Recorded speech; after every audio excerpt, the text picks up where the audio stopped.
Okay, guys, welcome back to episode number 15. How are you guys doing? Amazing. Happy Friday. Pumped. Well, 15 episodes, energy, guys. energy. This is a milestone. 15 episodes. You say that every single time. Every single time you say it's a milestone. Because every new Guys, episode, it's a must. I'm just amazed that we make it to another episode, so it's good. It's true.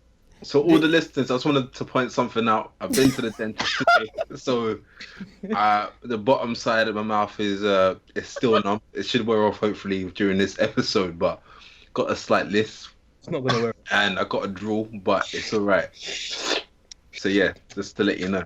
Daniel, could you take a selfie of what your face looks like now? And then we can post it as one of the posts when this episode comes out. It's right. It's right. All right, cool. So this week's episode, we are going to be talking about what is holding us back. So what is stopping us from reaching our full potential? Yes. So I know we talked a few episodes ago about sort of surrounding yourself with the right team. So this is a topic that's dear to P's heart because he's probably wondering what's holding the rest of us back. So we're going to discuss that on this episode, and then we'll move on to the book recommendation, which will be taken by Pabilo this week. So let's get started and stay tuned.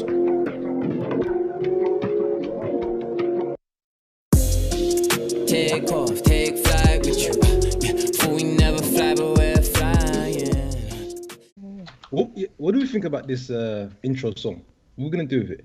People like it. Yeah, I like it. You know what's funny? Until we get sued. The most common feedback I get about the song is that people think it's Olu rapping. Yo, I haven't heard that.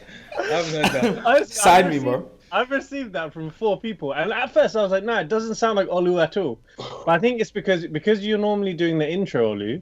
If you listen and it carries through, it sounds a little bit similar. But it's just funny. It's a funny observation. Yeah, I don't want to get sued. Yeah, so yeah, we'll move. So why don't we get started on the topic? Guys. So what's holding you back? So P, man, Potential. why are you not reaching your potential? Sure. Why don't you kick it off for us?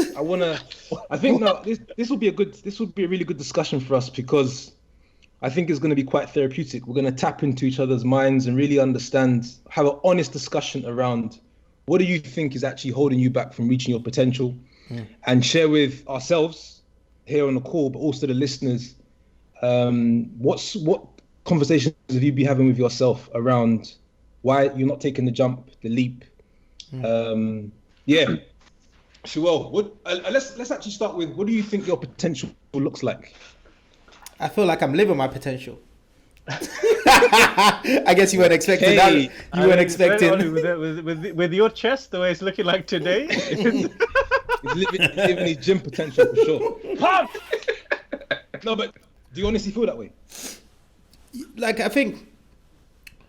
So I'm mixed on this, yeah, because there's certain aspects of life that you feel like you're not living your full potential.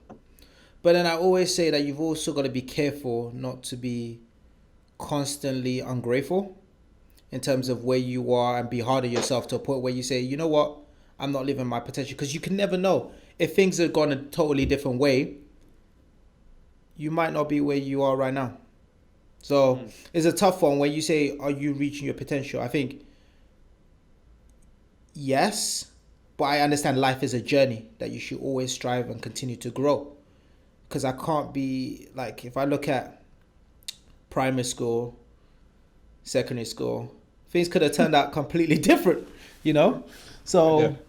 I feel like I'm somewhere on my reaching my potential. Do I still have more capacity? Yes. That's about life. You continuously grow.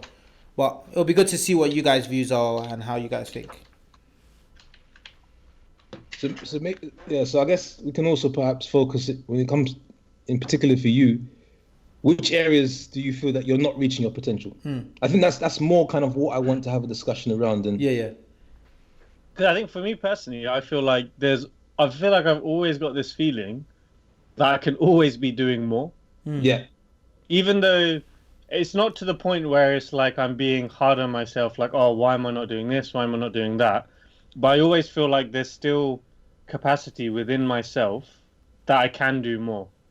So I think the biggest thing that holds me back is once you realize that everything else around you, resources, all of this, is basically just excuses. The main thing that holds people back is basically themselves. So once you take that decision, then you can do pretty much anything that you want, building on your strengths. I think it's something that we spoke about a few episodes back. But for me, I feel like there's always more that I can do. But exactly how Ollie was saying, is trying to find that fine balance between knowing you can do more and having something to chase, while also enjoying where you are now, while also looking back at the same time and seeing the progress of the journey as well. So trying to balance those three areas is basically, for me personally, is the best spot to be in. Do you think you know what your potential looks like? Do you think you visualize it? Do you think you can see it? I visualize what a great life for me would look like. Like I have my affirmations of what things will happen, and I have long-term goals where I want to, like the direction I want to move towards. So I think this already gives me a picture of where I want to go and what my potential could be. But is there even more? And I think this also comes down to maybe a topic that we spoke about a few episodes back. How big are your goals? I think Grant Cardone talks about this whole 10xing thing and outcomes. And sometimes, and I've been thinking about this actually the last 6 months, are the goals that I'm setting myself even big enough anymore? Maybe I need to really stretch myself to a completely different realm, exactly to your point, P, to see if my potential is maybe something even bigger than what I'm seeing for myself now. So... And I think it's tough. My because thinking, I think that's the question. About like that's a tough question when you say, what does your potential look like? So I want to understand what you mean. Yeah, if you go deep in that. So basically, I'm saying, have you? I mean, obviously, we all look at ourselves. We give ourselves a self-assessment. But at some point, you must say to yourself, based on my experiences, based on what I've done in the past, based on perhaps where I've come from, what my parents have done. I think my potential is in this arena, and given my skill set today and my energy, I can take this arena to the next level. It's kind of like a backwards journey to understand where you're coming from, and then using that to propel yourself forward. Because I don't think, and it could be, I don't think what your potential looks like is maybe too far off different than what you've already done in your life. It's just perhaps more of it. So that's kind of why I asked, have you perhaps visualized what it could look like? And if so, how did you get to that point? Yeah, I think it's a tough one because it's tough to I think you can always tell if you're reaching your potential in a specific area. So like, let's say, for example, work. You can look at yourself and say, okay, am I truly reaching my full potential in what I'm doing in terms of my capacity, my growth, etc.? But then you can turn around and say, hey, I'm happy not to reach my potential in, let's say, work, but use that energy per se in another area. So you can see outside of work, I'm reaching my potential, like this podcast or some entrepreneurial stuff that you're doing outside of work. So it's like having that fine balance of where your potential truly lies. And I guess the question is it potential, or are we talking about vision?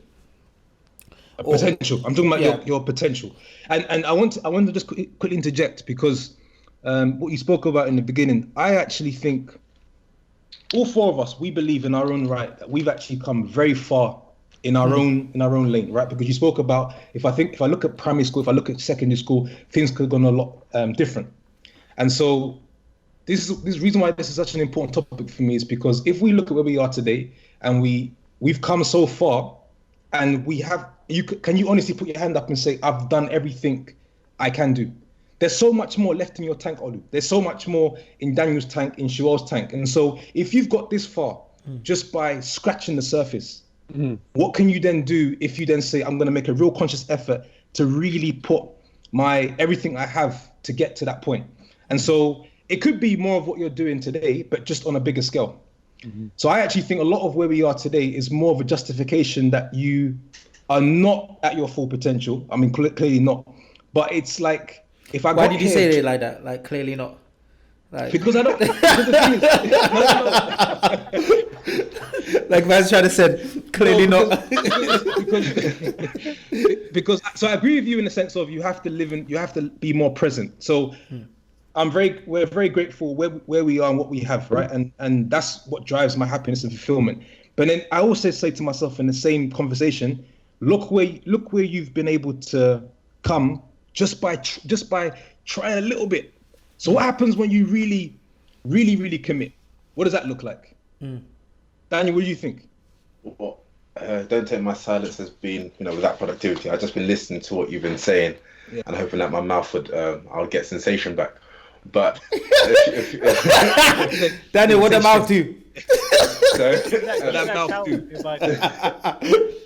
It's about a few things. So when we talk about potential, the text, dictionary definition would be having or showing the capacity to develop into something in the future, or latent qualities or abilities that may be developed and lead to future successes or usefulness.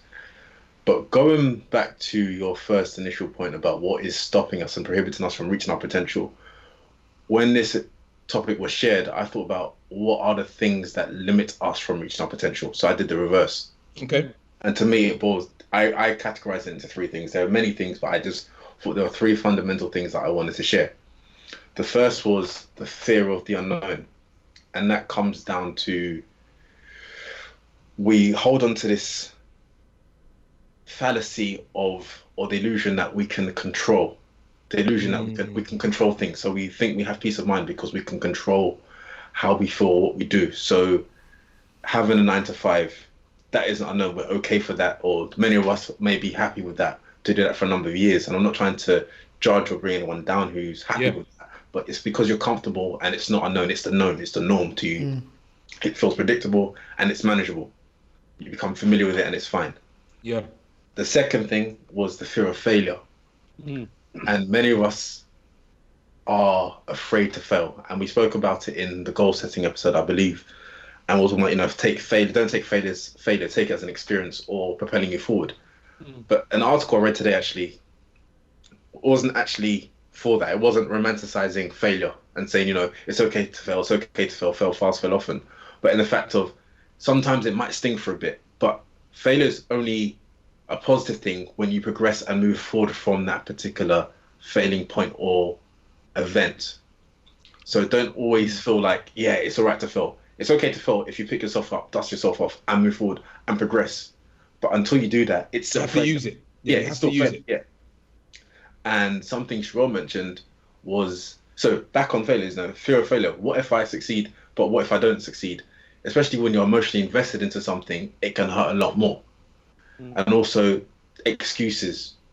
We can say it's not the right time. And I've fallen guilty of this on many occasions, and I'm not afraid to put my hand up. I'm not ready. It's not the right time. I'm not good enough. I'm too young, or I'm too old for this. I don't have enough money, time, or experience. It's too hard. It takes too long. I may do it wrong. People laugh at me, or what? So on and so forth. I am about to shed a tear. That third one is the one. That's the one. Which one?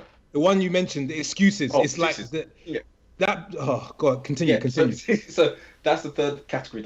We are all victim and guilty of giving excuses in many facets of our life. Even when we go to somewhere and we're late. Oh yeah, so I'm late. There was traffic, but we all knew we could have left 10 minutes earlier. We could have left 10 minutes earlier. Yeah. But Daniel, just on that, can you share with us like one of the conversations that you have with yourself, especially on that last one? Definitely. Excuse me. I can tell you.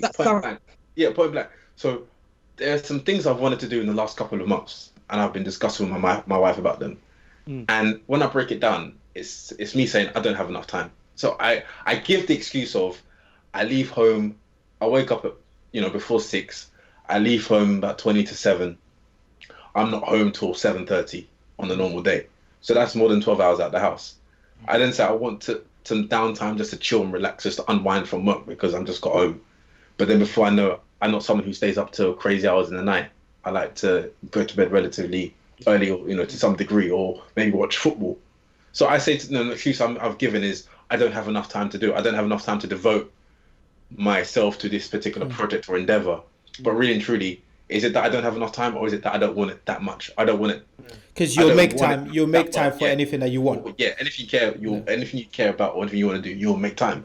So that's an excuse, and it comes down to the weekend. Okay, I've got a busy, hectic weekend. I give the excuse if I don't have enough time. But that's something I've recognized I've assessed, I've spoken out about it, and trying to now, okay, how can I then make time or create time or sacrifice time and other things that maybe for a short term give me a better long term gain. Yeah. And the last thing I wanted to say is when we're talking about potential and it's saying how do we realize and reach our potential, it's not always us necessarily recognizing that. Sometimes you need someone who's close to you, identify and pinpoint things. You're good at this. Why have you thought about taking this further? Have you some even at work in a work arena is like, oh, you're showing a natural proclivity to be doing this well. Maybe we can put you on this project, and by that and by you doing it and enjoying it, then you start to go on that trajectory of reaching your full potential. Or if it's in your personal life, you might be someone who's able to break complex things down into simple ideas and give training on basic things to people that you are passionate about. So Daniel, just on that point, because what you just said is, I'm sitting there really thinking it through.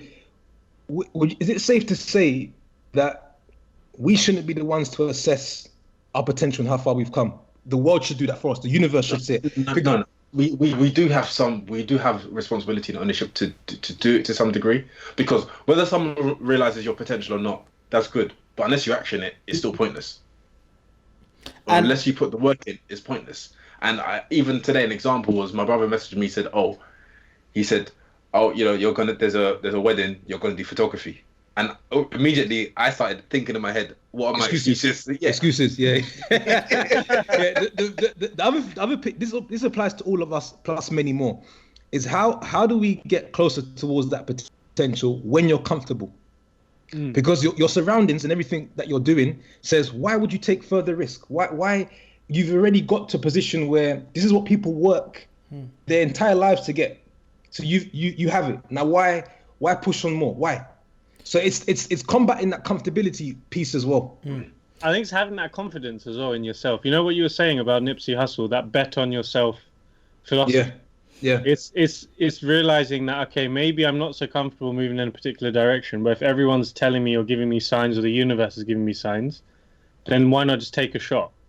Yeah, I think the key thing is that first element you mentioned about the belief in yourself, because even if someone sees your potential, you need to have a certain level, and sometimes the word arrogance can have a negative connotation, but you see, like, most of the people that's successful have that sort of arrogant trait where it's like, no matter what, I'm going to succeed. It's just a matter of time.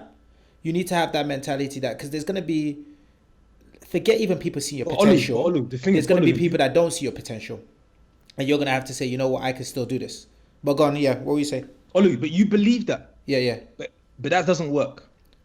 I think it does. Because I don't think that's the problem. Because like I said, there's many elements. So that's the first element, which you can't achieve your potential unless you have that first aspect. So then the question is, what's holding us back? So it's got nothing to do with that. Yeah.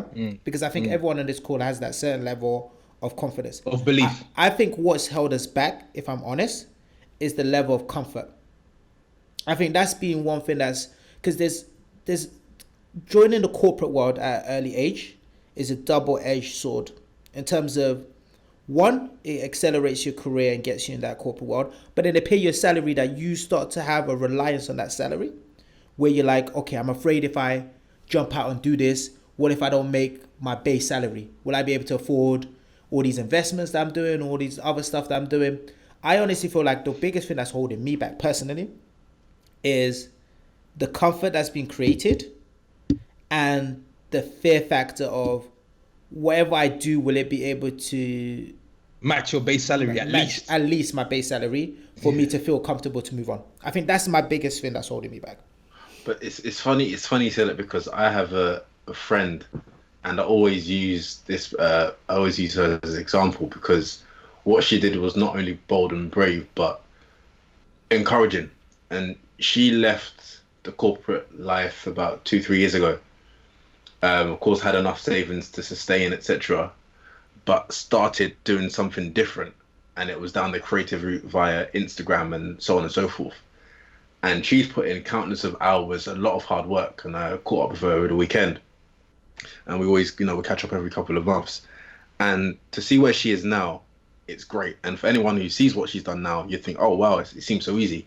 but you don't know the countless hours that she put in behind the scenes, the late nights, and all the work that went into it. And she was sharing some numbers about, you know, at times where how much she was making a month compared to, and you know, it's up and down. But she stuck at it, and she is sticking at it, and she's done very well for herself, and doing many things and whatnot. But it just goes to show, unless you're really committed, you won't succeed. Or unless you're relying on something, you're not unless you jump out the boat, you're not know if you're gonna swim, or you might drown. But like what Oli's saying is, you know, if you're so reliant on a steady, frequent income, you're always gonna have that. Unless you quit your job, that's when you really are tested. You know what we should do? No, I'm not doing this thing. Don't try it. You know what we should do? I tell you what. No, I tell you what though. We can think about it, right? But let's explore the idea. More money in. Let's explore the idea of all four of us, same time. Wait.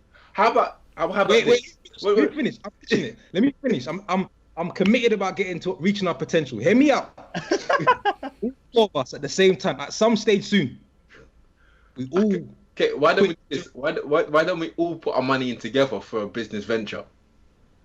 I'm down for that. That's easy. That's in our comfort. Yeah, not yeah. really. Not only right. Huh? Go ahead. We quit our jobs, put our money in, four of us is what I'm saying. Oh, quit the job and put our money in. Yeah. Okay, cool. I'm down. You say you're down now. You first. You say you're down now until you come back like we did when we first started the podcast. All frustrated. Right, so let's draft these resignation letters and see what time it is, innit? Let's see what time. But let me ask a question. As I said that, how did you guys feel? The natural response is like, no, I'm not. No, it's not. I'm not doing it. No, just honestly. But how did you feel? How did you feel when we? His face says it all. Look. I would have been like, thing is, for me to do that, I need a plan. For me, it wouldn't make sense. Plan starts as soon as you quit. No, but for me, it would. To be honest, I'd love to be in a position where I had an idea, either individually or collectively as a group or something. Some go all into it, and then not have to be reliant on a corporate income. I would love that.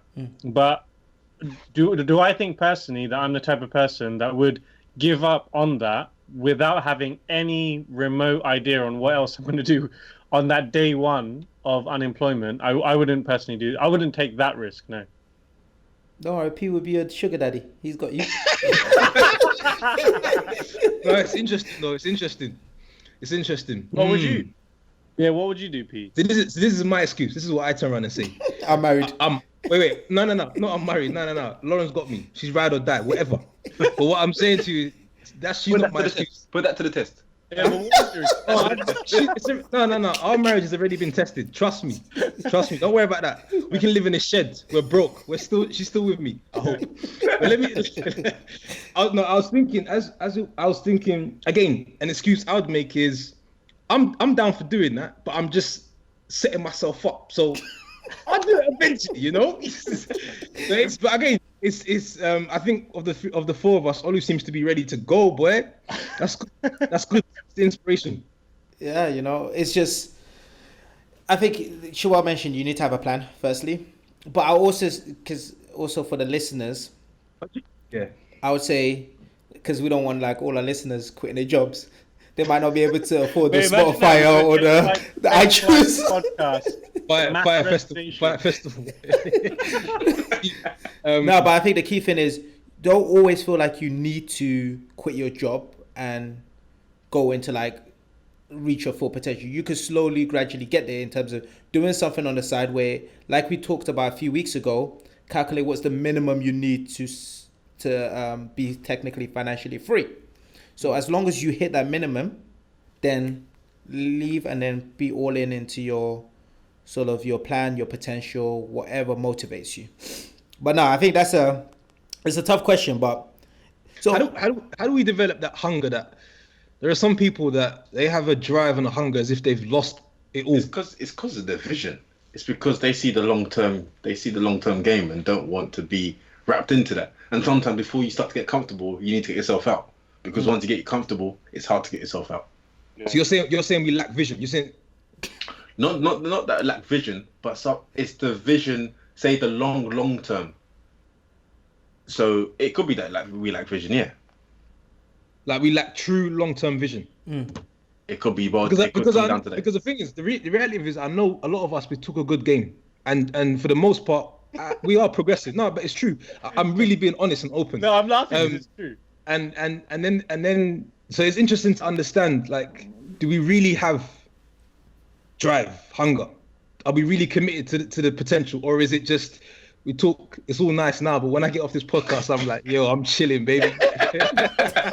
back in front of that TV, exactly, just chilling. No, I don't have a TV. That's good. You don't? You sure? That's for another episode. For real? You got rid of it? I haven't had a TV for about 3 years. He's got a laptop though, so. Wait, but when I came, That was more than 3 years ago. Oh. Another episode. We can do that for another episode. Okay. That's actually a good one. Anyways, so okay, so yeah, so but what about I think you know this drive though, P. I think this drive comes when people realize what their strengths are and where they can go. And unless we're in a position where we're building from our strengths, do you think you'll ever really, like, if I'm someone who doesn't actually know what my strengths are at all, like I have no idea what I'm good at, what I'm bad at, I'm not going to move any direction at all. But I think if we're continuing to kind of be curious about different areas, learning about different things, moving towards areas where we get that kind of purpose, then that drive will naturally come. And I think some people are very fortunate. They get that drive a lot earlier in their life. They've got that purpose. Maybe it's starting a business or it's whatever. But then if you get that matched up very early on, then it's very easy to just build from there. And I think a lot of other people, probably the majority of people, they don't actually ever find that purpose. So that's why it's very difficult for them to ever get that drive. But I think, yeah, go ahead, Daniel. I was gonna say it could come down to simply them saying to themselves, "What have I got to lose?" And then when you think, "What have I got to lose?" you just go for it. And if it doesn't work out, it doesn't work out. But you never know until you try. Yeah. And some people just are in that mindset of just they're not afraid of the unknown. In fact, that's what excites them. The fact that they don't know what's going to be like in a year's time is what gives that insatiable hunger to go out and find out and discover. That's a great point, but just seeing you do that with the side of your mouth loose, just all that dribbling taking place. Nah, so it's crazy because I don't think. Yeah, Olu's really pondering, man. Yeah, man. It's not because this is an important topic because I just feel like it's that comfort aspect of it. Is because I honestly believe. By the look of that chest, cousin, stomach. Because I honestly feel like each one of us, if it felt like it was life and death, here we go. We will actually we can achieve anything. Like, and I don't even say that in an arrogant way, but I feel like there's so much that we've said that we're gonna do and we've been able to do it. And that was like, take us back to uni days when we said, okay, to get this corporate job or whatever, we needed to get a certain grade. No matter, nothing was stopping us from getting what we needed to get. Yeah. We will be resourceful as possible. So I feel like there's an element of it where we need to feel uncomfortable again. Like there's some element of it where you need to feel like, and maybe feeling uncomfortable can be, okay, I want to send my kids to private school. And me sitting down and calculating what that's going to be or how much that's going to be worth. £3,000 a term. And then saying, okay, cool. Can I pay for that currently? Okay, how do I go about doing it? Or maybe it's by saying, okay, I'm not happy in my job. And I don't feel like what I'm doing right now reaches or meets my potential. And then I might say, okay, I want to go into the public health or somewhere completely different that makes me happy or makes me feel like I'm actually reaching my full potential, what I put on this earth to do. Because I'll be honest right now, that element, I don't think I am. I don't feel like I'm doing what I was put on this earth to do. But do you think you're moving? But do you think you're moving towards that direction? Yes and no. Okay. So I think yes, based on what we're doing with this podcast. So this podcast, forget, like, I know I talk a lot about it, but this is what keeps me up. This is what makes me excited to wake up in the morning for, understanding, okay, we're doing this episode, we're thinking about this, okay, how we're gonna continue growing, building, and inspiring people. That makes me passionate and makes me feel like I'm money living in. my purpose. Sure. Excited. Do you know what's funny, Oli? I don't know if you've spoken about it, but especially on this work topic. So for me personally, so I've worked in finance roles for the last 7 years, and especially in the last 2 years, I was thinking, is this really what I personally want to do, or is this building on my strengths? And whenever people around me that I worked with, more senior than me, would say to me, "Oh, sure, you seem to be a good communicator. You seem to build good relationships with people. Are you sure you want to do like a finance career?" And at first, I was thinking, "Are they saying that I'm bad at my job? Am I doing something wrong?" They were basically saying that, but you didn't Yeah, get the that message. was my first reaction. So my first reaction was like, no, what? I'm on this P&L flex. Like, I'm cool. Like, let's the budget. No, I got it. Strat plan, everything. Whatever you want, 5-year plan, I've got it. But then when I really started to kind of reflect, and a big trigger point was seeing kind of my dad in the hospital and seeing like, okay, life is actually pretty short. So you want to spend it doing what you enjoy, or at least trying to move towards that direction. I was kind of reflecting back, and I started to think, okay, maybe I can try something outside of finance in an area where I can hopefully build on my strengths a bit more. But then after those 2 years, I was really umming and ahhing about it. But then once I just had that decision, one day I was like, screw it, I'm just going to try it for the next 2 years. I'll give it a shot. Worst case, if it doesn't work out, I can always come back. Upside is if I go towards a direction that I think personally I would enjoy, then my performance will be good. And any step back that I take because I've built up a good path in finance, I can catch up anyway because I'll have a more drive to perform behind it. So now that I've taken this decision in the last 6 months, now I'm in discussions about moving into a role in that space. And again, that doesn't necessarily mean that sales and marketing is what I want to do either, but then it at least opens up a new world to me where I can think, okay, is this really the path that works or the path that I want to move towards? That's why being the chief commercial officer of Take Flight podcast also perfectly aligns with that. No, but I think all it comes down to, and I think this is what I realized for me, I was giving myself an excuse. I was always saying, oh, finance is working good for me. I'm doing a good job. I progressed really well in the last 7 years. Why would I stop now? If I change, then I'm going to take 1 step, maybe even 2 steps back. But then just taking that decision and taking that excuse off the table helped clear up a lot of this fogginess in my head. And now I'm raring to go. I tell Pabilo all the time. So I think a lot of what we've mentioned, and I think this is what comes clearly across, is that we're not reaching our potential. Yeah. So what are some of the steps that we are going to take after this podcast to actually get closer to our potential? If we're going to go as extreme as like get rid of our TV, maybe that might be one way. But what are we going to do? Like, I want us to leave this conversation really with something actionable. And I'm not saying that you need to hand in your resignation or like you need to resign after this, but what are we going to take away from this? Or do we even want people to take away so that we can get closer to our potential? But it's not even, I would say it's even making sure you're on the right path, on the upward trajectory on reaching that potential. Because really and truly, can potential ever be fully met? No, you need to chase okay, it. From a pure black and white standpoint, you're right. No, it can't be, but it's you have to be on the path to be on the path to that route, on the upper trajectory.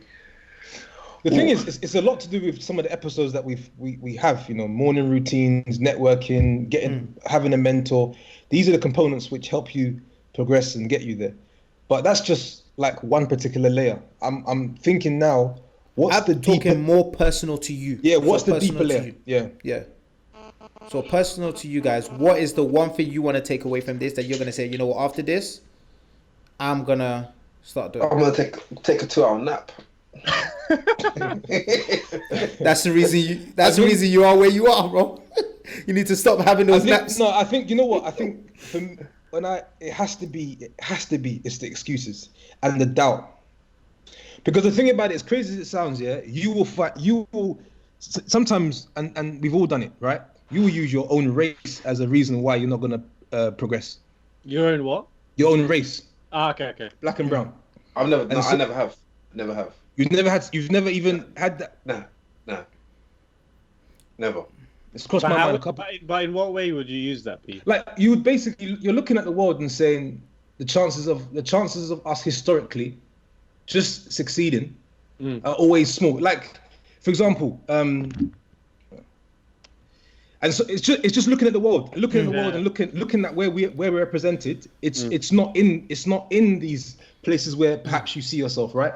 How many times when you're traveling on a plane, you're the only brown or black person? Maybe it's a testament that you're doing well, and so. But that's what it goes back to. The point I'm raising is that these excuses can be as crazy as that. So for me, and that's been true. And in certain aspects could be valid, but you never want to go with that sort of victim mentality, or you don't want to always think of what's holding you back. Otherwise, it can stop you from actually making any movements or self-improvement. 100%. So sometimes it can be valid. Let's say the area you grew up in, you say, well, I've actually come quite far given where I've come from. That's an excuse because you're limiting then the further upside. So it's everything, like anything that has anything connection to doubt, whether it's race, like who you're with, where the area you're from, whatever it may be, because these are things that you talk to yourself about. You don't share it with. We're sharing it now for the first time. But in the past few years, you say to yourself, "Nah, I'm not that good. I'm not really that good. No, seriously, I'm not good." And this is rubbish. So it's killing this doubt and killing these excuses. But I find it's like two voices that are going on, and you have to catch yourself. And destroy it, because it is going to come up, and it has come up, and we haven't necessarily shared every single thought that we've discussed with ourselves. But sometimes it's crazy talk. It's crazy talk which is holding us back. Yeah, no, I agree. I think on my side, it's just going to be consistency, man. Because I think that's the big thing for me. Like, I've seen what my vision and my purpose is, and a lot of times I'm just slow to action or not consistent with it. So I stop, and then it's like after a few, because like you mentioned, Daniel, it's not purpose and potential is not like an end goal. It's a journey. So you're gonna continuously, you have to work towards it on a day-to-day basis, and the only way you can work to it is consistency. So for me, the big thing is, and I want my friends and the people, you guys, to hold me accountable. Like, okay, cool. So like if I say episode 2 out. Bottom line. Before the end of this month, I'll drop another episode. Yeah, but But the thing is, first of all, does that matter to you? Just because yes, it does. The reason it does matter to me too, because there's other. I think there's 4 things I want to focus on in this year, and I'm just gonna try and be consistent with it and focus towards it. So the podcast. Let's go. The podcast is one. Release an episode every Friday. Yeah. If we're sick, if we're traveling, whatever, at least one episode every Friday. That's what even if it's just one of us. Yeah, even if it's just me on a mic, whatever. That's one. It's just Daniel with one side of his mouth. Drooling everywhere. Second thing I really want to do is start doing more in terms of the bottom line. So motivating people, providing people with the tools to be financially free. So be more focused on that aspect of it. The other thing which I've kept kind of low, a few people know this, but is I want to write a children's book. So this is something I've wanted to do, and I've been talking about it for a long time. By the end of this year, I'm going to get that done. I read a lot of small books, so I can give you some advice on how to. And then the last thing is, I'm contemplating seeing if it makes sense for me to do my MBA. So I've been talking about it, like, will my company sponsor me, this and that? And I'm just like, forget it. I'm going to do my GMAT, which is the entry exam that you need to do for your MBA. I'm going to do it before the end of the year. So those are the 4 things that, and these are like more professional work-wise, not like love life and stuff like that. I'm not going to mention that with you guys here. But those are 4 things that I put on my vision board for this year. And I want to make sure that I complete and consistent with it. So you guys hold me accountable. If one of the weeks you guys want to record and I'm like, I can't, might play this episode to me and say, hey, well, you were talking all the talk. So like, hold me accountable. Just do that bit as a snippet. Just do that bit as a snippet so the whole world knows. Every week. All right. So just quickly, I want to just touch on the point about consistency. So a few weeks ago, I was like in kind of like a down. I was feeling sorry for myself, right? And just I had to basically turn myself around. I was out of routine, and I was saying to myself, because what's funny is when you're in a good routine, it compounds the right direction. When you're not in a routine, it also compounds the other direction. So it can take quite a long time to get back. And I actually said the foundation before you actually have a good quality work sessions or good quality gym is just keep a consistent routine. Because let's say, for example, you say, okay, my routine is going to be I wake up at 4 o'clock in the morning or 5 o'clock in the morning and I sleep at 10. Even if the activities in between that routine are not of high quality, most important thing is keep the routine, and over time, the quality of each session will get better. So I actually think one of the conclusions I made was, even if you're having rubbish days, Pete, just keep a routine and don't just do it over 2 weeks. Because I'm like the number one guy when it comes to a nice routine over 2 weeks, 2.5 weeks. And then it just fades away. Right? I'm talking. I said to Lauren, I said, listen, I want this routine for the rest of my life, forever, ever. Right? And then whatever happens in that time, I hope to get better. But I think ultimately that the routine is everything. It is. Yeah. So that will help. I think certainly get us there. But for me, it's the excuses. That's my thing. But I think it's also important to identify also the goals or directions or things that you want to do, that you think it's what you want to do, or you think that's what society wants you to do. But if you don't really have the passion or drive to work on it, and you're just leaving it as the last thing to do every time, then it rolls over to a month, then a quarter to a year, then there may be an inherent reason somewhere in there of you delaying this. Maybe because you don't have an interest in it. Maybe it's because it's actually not aligned with what you really want to do. And I think it's just important, and it's powerful as well, to at those moments be like, do you know what, that thing that I wanted to do, actually F it. It's not a priority for me anymore. It doesn't make sense for me to do anymore. And you also can get a lot of power from that, because if you can take that energy away from feeling guilty about not doing something, then you can apply that into some other avenue, and then you're running again. So you recently had an F it moment, didn't you? Oh, mate, I had a solid F it moment. So, and it's funny, Ollie, how you mentioned about the MBA. So that's something that this year in Q1, I was like, I want to get my GMAT done this year, because I've been holding it off for the last 2 years. And then I was thinking, okay, I want to do this move into a non-finance role. If I do that, then I'm already going to be 2-3 years behind. If I want to do that, then do I take that switch and then even take another couple of years out to do an MBA at hopefully a good business school, to then what do I want to do after that? So for me, I wanted to just get an MBA because this is what I felt would be good for my brand, but there wasn't a goal afterwards. So then I just kept kind of drumming into my mind, this is what I want to do, this is what I want to do. And then in Q1, I did a few of the other things, but that was the one target of mine that I didn't get done. So it rolled into Q2. And what I realized as I was reflecting is I was starting to feel down about the lack of progress I was making on my GMAT. And me feeling down on that was meaning that I was slowing down in other parts of my life. Even small things like having that routine that Pabilo was mentioning, going to the gym, checking in with my brothers more, creating that mastermind group that I think we discussed with some of you guys about. All of these other things that I wasn't applying myself as much. So I had a moment, I think the other week, when I was flying back from Switzerland to London, and it just clicked in my head. I was like, do you know what? If it's not aligned with my goals of what I want in the long term, and I don't know beyond the brand what I will get out of it, then screw it. I'm going to completely take it out, and I'm going to try and make it work with all the other avenues. Now, this is something that's kind of been boiling in my mind the last few months. But then once it comes down to that decision, and you know which other areas you want to focus on, then you get a lot of power from that as well. So for me personally, that also has helped prioritize and take the excuses out of my thinking. For sure, because your purpose could change and your vision can change. So you should be flexible to adapt.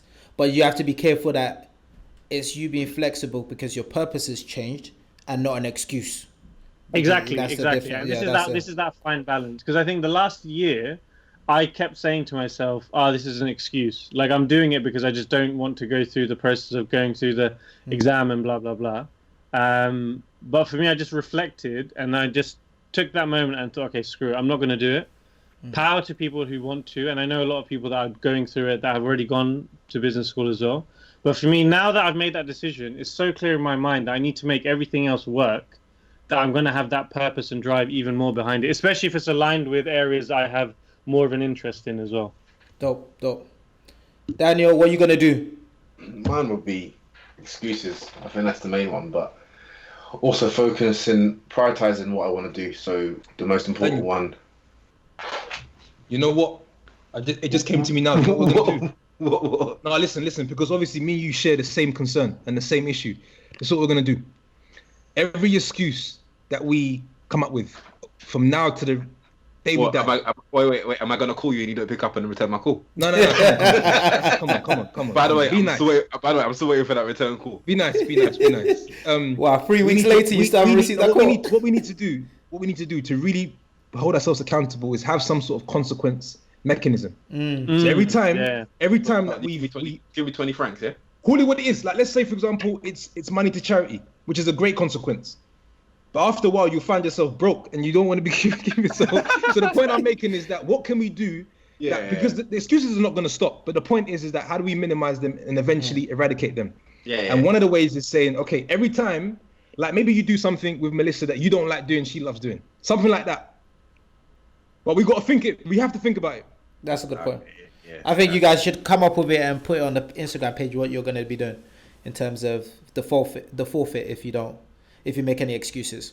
I won't record an episode.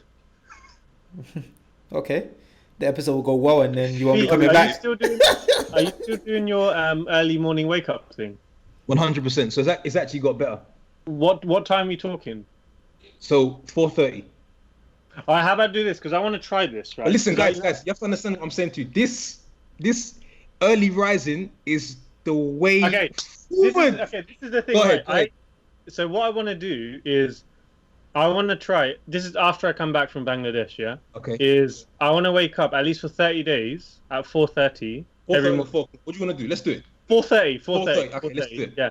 And then what we do is at 4:45 we call each other to make sure the other person is awake. And if the other person doesn't pick up and say something that shows that they're tangibly awake, then someone has to donate to charity and do it for 30 days. So I can tell you this, 100% it's going to work because what happened, there was a time a few weeks ago, I said to Lauren, I'm getting pissed off that I keep waking up at like 7:30, 8 o'clock when I want to wake up early, right? And I'm just being lazy. Bro, that's late. Yeah, I know, but I only live like 5 minutes from work, right? And so, what I said to her, I said, real talk, if I don't wake up early in the morning, yeah, I don't love you. From Monday, listen. From Monday to Friday, up without question. Why not weekends then? Why not continue weekends? No, but that's what we're doing now. So this is so I said to myself, babe, it's nothing to do with, there's nothing holding me back. It's just perhaps excuses. It's just an excuse. So I can easily do it. And I used to bounce out of bed. I said, what? I love this girl. What are you talking about?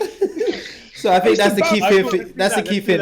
I think definitely do that. I think that's the key thing for you, P and Daniel. No more excuses, and we'll have a challenge for this month. And the great thing about it is, I think it's perfect timing because I got this great business plan for both of you. I need 5K. Wait, what do you mean? Wait, I don't want to hear any excuses. Go ahead, I need 5K from both of you. No questions asked, and I'll be sure to double that. I can get a bit of return tomorrow. I can get better. Sounds like you're making excuses now. Wait. Double that in what time? What time period are we talking? No, I'm playing. I don't want to hear any excuses. No, don't. Sure, what we should do is let's run that experiment, and after the 30 days, we'll release an episode on why everyone should wake up at 4:30. Done. I can get into it now. Let's do it. Let's do it. But my only I don't want to hear it. My only remark to that is you wake up at 4:30, but are you productive from 4:30? That's the only thing. We'll find out. We'll find out when they do a recap. We'll find out. I'm not saying, but Daniel, do you reckon if you're waking up at 4:30 and you wake up and you spend that time watching Netflix, do you know how pissed off I would be by the time I get to lunchtime? I'm going to be like, what am I doing? This goes back to the point I mentioned before, right? Which is first, establish a routine you're never going to deviate from, Monday to Sunday for the rest of your life. Now, what I'm saying is this, there are going to be days when you wake up and you are going to watch Netflix at 4:30 in the morning. You are going to do that. But the point is that over time, you're going to get a lot better and use that time more efficiently. So it's going to happen. I'm always going to be productive from 4:30 till 7, and then I go to the gym. But the point is that every time the alarm goes off, I'm up because I know the value of that time period. And we can get into it after we've done a 30-day challenge. And actually, I just realized we're going to extend it to Daniel and Olu. There's all 4 of us, guys. Why? No, what that are you doesn't, saying? that doesn't make sense to me. What doesn't it make sense to you? What's all these excuses? No. It's not that. This guy's like, doesn't make sense to me. It's not that I'm making an excuse. So what? I'm gonna wake up at what? 4:30 when it's 5:30 your time, or what? 5:30. How is it gonna work with the time difference? Okay, so wait, chill out. I got a solution, baby. I got a solution. You stop to do the 4:30, and then we're gonna buzz you at 5:45. What's up? Yeah. Honestly, on it now. I like. Yeah. Let's Yeah. Let's do that. But that for me, that's easy. I'm an early riser anyway. That's easy. I'll go for a run. Why are you complaining? I'm You're just making excuses even though it's early, right? You put a talk. No, that's dope. This has been a really open and honest conversation. I think we've definitely got some actions from this. Listeners, hold us accountable and we will hold each other accountable as well. You're only as strong as your team. So there's going to be a lot of follow-up conversation and podcast from this. So I'm looking forward to it and I'm extremely excited. So passing it over to P for the book recommendation. So what book are you going through this week? Picture book? This Which one? It's a very it's not a short read. It's not bad. But this one is a book called Rest, and the title is Rest: Why You Get More Done When You Work Less by Alex Pang. Okay. You guys have read it? No. Can you read the title? Can you say the title again, please? Yeah, it's Rest: Why You Get More Done When You Work Less. Why you get more done when you work less? Okay. That's interesting. Daniel's not convinced. No. Is it Rest while you work? Wait, read it again. Sorry. Oh. The title of the book is Rest, and the subtitle is Why You Get More Done When You Work. You thought you were saying rest when you get. So I'll quote a few key points which I think are quite interesting, and then just summarize some of the chapters. And actually turn the questions to you guys with regards to, are you doing this already? Why not? And if you are, what are the benefits? So it's a lot to do with, hang on, let me get this. All right, boom. So one of the first things I picked out is that it says, rest is not something that the world gives you. It's never been a gift. It's been something that it's never something you do when you're finished. If you want rest, you have to take it. So this book goes on to talk about a number of things, which is like walk, nap, stop, sleep, morning routine. It's all in there. So it's really geared towards health. And it poses a question around high performance are actually deliberately looking to take rest during their days, as opposed to the average person, which has a 5, 6, 7 hour nap or sleep and then works throughout the whole day and wonders why perhaps they tire out. So it's like, do we consciously think about taking periods in our day, putting blocks on our calendar to actually take deliberate rest? So one of the things it says was, when we stop and rest properly, we're not paying tax on our creativity, we're investing in it. Rest is an essential component of good work. And this one I like is, people don't just become world-class performers through deliberate practice, they also practice what you call deliberate rest. So do you guys think I'm about bad at rest? this, man. I'm bad at this. I am bad at this. Yeah, I have a personal problem where when I rest, I feel guilty because I feel like this is time that I can apply to something else. So I'm really trying to get into a position where I can actually do nothing and enjoy it and switch off. And not feel guilty. Difficult. I find it challenging, yeah. Even on a Saturday, when I have one of those, what you class as a lazy Saturday, as soon as it hits like 8 p.m, I'm like, oh, my day is like, how could I waste a day? Automatically, you have that negative, you've wasted a whole day, versus looking at it as, oh, wait, you were tired, you needed to recharge, you're going to perform better. I used to find it when I used to do my previous job, I would only have maybe 4 or 5 hours sleep. And then all of a sudden you're in meetings and you realize that you're losing your creativity, you're losing your critical thinking in a certain element. And I find that I perform the best after I've had a good night's sleep. I can come in with a fresh set of ideas, mindset. So rest is a key thing, but I'm poor at it. So it would be good to understand what are some of the tactics or like methods that they say in terms of getting rest and not feeling guilty. P. But how was you able to rest? In what period, like what age or period was you at the time? Was you working a 9 to 5? What, that I've been able to rest or that I haven't been? Or able- you're referring to like the weekends? So the only time, yeah, weekend is the only time where I might have a Saturday where I'm like, oh, let me have a lazy day, which, to be honest, I haven't had in a long time. And most of the time when I have that, I feel guilty. So it's been a long time since I've been able to get a good rest. For me, which is quite kind of sad, I travel to get rest. So I'll book a flight and go somewhere and not Seriously? be connected. Yeah. Sometimes when I go away, it's more to sightseeing, but also there's an element of it where it's like I want to rest. Yeah, one thing here actually it speaks about it has a chapter called 4 hours. And the idea here is also when we talk about high performance and their deliberate practice, I think it's anchoring towards saying that throughout your day, ensure it or design it so that you actually have 4 hours of very high quality level of work. And so you say you may do 2 hours in the morning and 2 hours in the afternoon, but this is really focused on what it is that you're trying to build your craft on. So Well, P, do you think you're good at resting? Maybe he's very good at it. No. I think what it is that we don't have a technique. Yeah.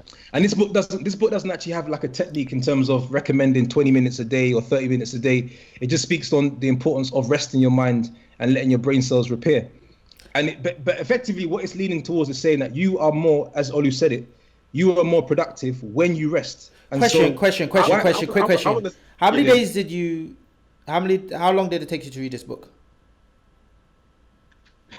So was the takeaway for this book? How many days you read it for that you should rest? No, I'm gonna get into the next chapter. Okay. Yeah. Sorry. No. I thought you read this book for a week, yeah, and it told you to rest.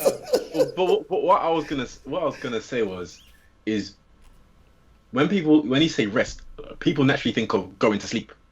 But I was even gonna say sometimes Exactly. resting it could just be getting up and going for a walk. That's the next chapter. Oh, okay. So go ahead. I was like, what?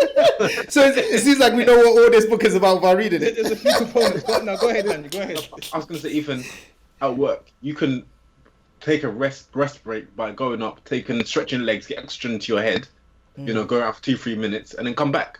Or even if it's at home, some people can do 15-hour power naps or half an hour.